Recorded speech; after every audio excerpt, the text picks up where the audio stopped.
കണ്ണ് ഒരുപാട് നിറഞ്ഞു.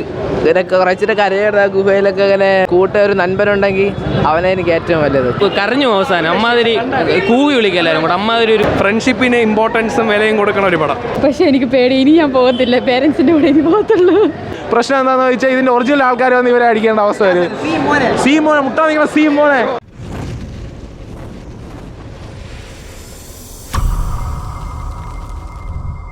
ഒന്നും പറയാനില്ല, പൊളി, അടിപൊളി, നല്ല പടം ചേട്ടാ. ത്രില്ലിംഗ് എന്ന് വെച്ച് കഴിഞ്ഞാൽ ഇമോഷണലി നല്ല കണക്ട് ആവും. സൂപ്പറാണ്, അടിപൊളി, നൈസായിരുന്നു. നല്ല പടം, നല്ല പടം, നല്ല രസമുണ്ട് കേട്ടോ. ലൈക്ക് ഇത് കണ്ടു മറന്നതെന്നല്ല, ക്ലീശ സ്റ്റോറി അങ്ങനെ നല്ല രസമുണ്ട്.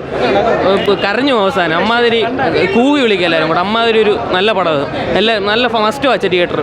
ചെറിയ ലാഗ് ഫീൽ ചെയ്തെങ്കിലും സെക്കൻഡ് ഹാഫ് ഉള്ളത് മാറ്റി തന്നു. കിട്ടില്ല, ഒരു രക്ഷയില്ല, പോയി കാണണം. ഫ്രണ്ട്ഷിപ്പിന് ഇമ്പോർട്ടൻസും വിലയും കൊടുക്കണ ഒരു പടം. എല്ലാവർക്കും ഇമോഷൻ കണ്ണ് നിറയും, കണ്ടിരിക്കണം. എല്ലാവരും ഒരുപോലെയാണ്, കണ്ടിരിക്കണം. ബ്രോ, ട്രൂ സ്റ്റോറി പടം ഇങ്ങനെ എടുക്കാൻ പറ്റും ബ്രോ. അതാണ്, അതായത് ഡയറക്ടറിൻ്റെ ഒരു മിസ്റ്റേക്ക് ഇല്ല, എല്ലാം കിഡിലായിട്ടാണ് എടുത്തത്. അത് ഈ ട്രൂ സ്റ്റോറി പടത്തിന് ഹൈപ്പൊക്കെ വെച്ച് കഴിഞ്ഞാൽ പ്രശ്നം എന്താണെന്ന് വെച്ചാൽ ഇതിൻ്റെ ഒറിജിനൽ ആൾക്കാർ വന്ന് ഇവരെ അടിക്കേണ്ട അവസ്ഥ വരും. സീ മോനെ മുട്ടാ നിങ്ങളെ സീ മോനെ. നല്ല പടമായിരുന്നു.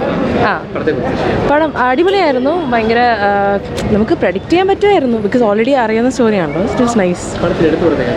എടുത്തു പറയുന്ന ക്യാരക്ടർ സൗബിൻ്റെ തന്നെയാണ് എടുത്തു പറയേണ്ടത്. നല്ലതായിരുന്നു ഓൾറോ. പക്ഷെ എനിക്ക് പേടി, ഇനി ഞാൻ പോകത്തില്ല, പേരൻസിൻ്റെ കൂടെ ഇനി പോകത്തുള്ളൂ. നല്ല പടമായിരുന്നു, സൂപ്പർ പടമായിരുന്നു. നല്ല പടം എന്ന് വെച്ചാൽ എല്ലാവരും നന്നായിട്ട് അഭിനയിച്ചു, നല്ല രസമായിരുന്നു. സലീം കുമാറിന് ഭയങ്കര ഇത്ര പ്രതീക്ഷയില്ല കേട്ടോ, കൊള്ളാം, പൊളി. പിന്നെ ആ ശരിക്കലത്തെ റിയലുള്ള ആൾക്കാരെ കാണണമെന്നൊരാഗ്രഹമുണ്ട്. മഞ്ഞുമൽ ബോയ്സ് കൊള്ളാം, നല്ല പടം. ക്ലൈമാക്സ് നല്ല സ്റ്റൈൽ എടുത്തിരിക്കുകയും ശ്രീനാഥ് വാസി സൗബിൻ നന്നായിരിക്കും. ആ സ്റ്റോറി നല്ലൊരു സ്റ്റോറിയാണ്, കൊള്ളാം. ഈ കാലഘട്ടത്തിനനുസരിച്ചുള്ള ഒരു സ്റ്റോറി. കണ്ണു നിറയ്ക്കുന്ന മുഹൂർത്തങ്ങൾ അപ്പോഴപ്പോഴായിട്ട് കുറച്ച് വരുന്നുണ്ട്. നല്ല നീറ്റ് പടം, സർവൈവർ ത്രില്ലർ, മേക്കിംഗ് ഒക്കെ അടിപൊളി, നല്ല എഫേർട്ട് എടുത്തിട്ടുണ്ട്. അവിടെ പിന്നെ ലാസ്റ്റ് കാണിക്കുന്നുണ്ട് എന്താണ് ബേസ്ഡ് ഓൺ ട്രൂ ഇൻസിഡൻ്റ് ആണ്. സൂപ്പർ പടം, നല്ല പടം. തുടർച്ചയായിട്ട് നമുക്ക് നല്ല സിനിമ കാണാൻ പറ്റുന്നുണ്ട്. ഒരുപാട് ഹാപ്പിയുണ്ട് മലയാളത്തിൽ ഇത്തരം നല്ല സിനിമ ഇറങ്ങുന്നുണ്ട്. മസ്റ്റ് വാച്ചബിളാണ്. ഉറപ്പായിട്ടും കേരളത്തിന് പുറത്ത് ഈ സിനിമ നന്നായി റീച്ച് ആവും, ഷുവർ.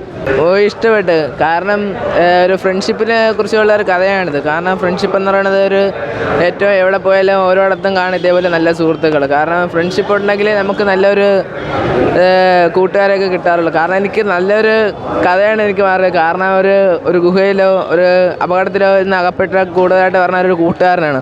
സഹായത്തിന് വേണ്ടതെല്ലാം കൂട്ടുകാരൻ തന്നെയാണ് വരാറ്. കാരണം വേറെ ആരും വിളിച്ചാൽ വരത്തില്ല. കാരണം ഒരു ആവശ്യം ഉണ്ടെങ്കിൽ കൂട്ടുകാരന്മാർ ചത്താലും ജീവിച്ചാലും കൂട്ടുകാരന്മാരെ വരത്തുള്ളൂ. അങ്ങനത്തെ ഒരു കൂട്ടുകാരൻ്റെ കഥയാണിത്. എനിക്ക് നല്ലതായിട്ട് എൻ്റെ അനുഭവത്തിലുള്ളതാണ് ഇതുപോലത്തെ ഒരു കഥ.